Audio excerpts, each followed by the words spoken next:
Do you know which are the two most important aspects that will help you ensure you hire the right and best agent when you have to sell a probate or trust property? Hi, my name is Derek Rangel, and we're going to tackle that right now. So what I'm talking about is there's two things that you have to get right. The first part is understanding what value is. How does value show up in the form of a hire? And the other part that complements that is understanding what the scope of the work actually is.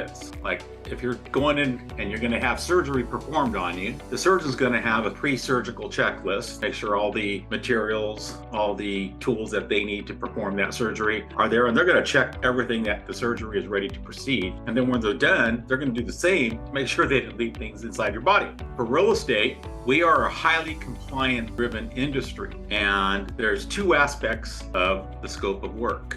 There is the marketing component, and then there's the compliance component. So compliance would be your disclosures, what are you required to do, what are you not required to do, and then the marketing aspect, there's pre-marketing, what you do to prep the house. You're going to do an estate sale. If you are going to do an estate sale, what kind of estate sale? Are you going to do an online auction like an eBay auction? Those are highly successful things to do. Or you're going to have a company come in and advertise and do it the old school way. And the reason why the scope matters is these are the kinds of questions that differentiate agents. Now, agents who've been around, I've been doing this over 30 years, and one thing you do learn, and if you're going to have longevity in this business, is details matter to people, and they matter to our doing and conducting business at a high level. And so the good agents all have a detailed checklist for the various stages of the transaction. Now, if you were to ask 99% of the agents out there, you're probably going to get an answer that is more in line with their compliance. Okay, that's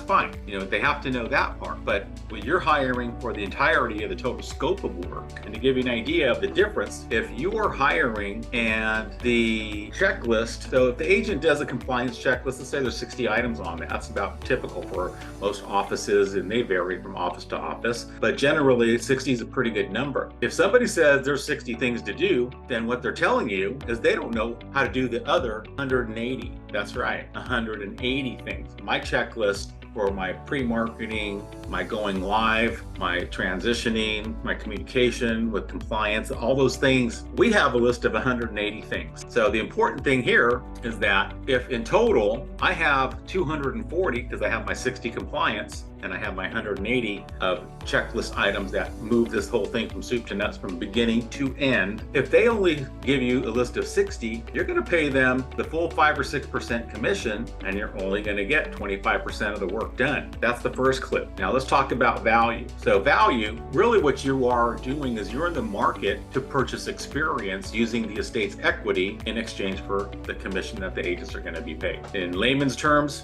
you're going to pay everybody 5%, but you're not going to get value for the full 5% with everybody. And let me illustrate how that happens. So if I've done over 700 transactions and I'm a certified probate specialist, like a lot of people you're going to probably talk to, I'm a certified probate specialist, and it matters a little bit, but it really doesn't matter that much. What matters is the experience you have in the market you're performing in. That's what matters. So if an agent A is a certified probate specialist, so if we're comparing two agents, let's say you're going to talk to someone and they're going to say, you know what, I'm a certified probate specialist. Great. Do you have experience? Yes. How much experience do you have? And this is what you're shopping for. You're paying for experience. So you're going to exchange 5% of the estate's commission for their experience. So the question then becomes, how much experience do you get for that 5% commission, right? So this is how you do this. When you ask them, how many probate deals have you closed? On average, most certified probate specialists have not closed more than 20 probates. Hate to say it, but that's even a high bar. My group, on the other hand, between brokerage, mortgage financing of estates, and actual probate sales, trust sales, all the things that it's over 700. And 700 over 30 years, that's a lot of bang for the buck.